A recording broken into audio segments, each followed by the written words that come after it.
Matapos sabihin ni Pangulong Bongbong Marcos na handa siyang makipagkasundo sa mga Duterte, sinabi ni Senador Bongo na dapat pauwiin muna si dating Pangulong Rodrigo Duterte. Ito raw ang nakikitang paraan ni Go para mapatunayan ng Pangulo ang kanyang sinseridad. Sagot naman ni Palace Press Officer Undersecretary Claire Castro, walang kondisyon ang alok ng Pangulo. Nilinaw niya na ang alok ng Pangulo na makipagkasundo ay para din sa ibang mga partido at hindi lang sa mga Duterte. Ako po'y nakikiusap.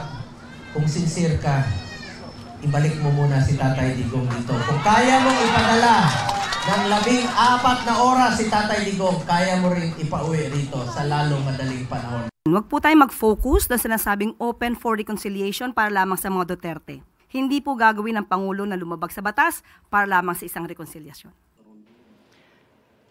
Kahit handang makipag-ayos ang Pangulo sa mga Duterte, hindi raw apektado ang paghahanda sa impeachment trial ni Vice President Sara Duterte.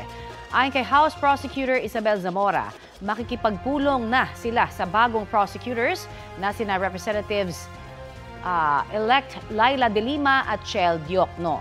Tuloy-tuloy rin daw ang mock trials, talakayan at konsultasyon sa mga pribadong abogado.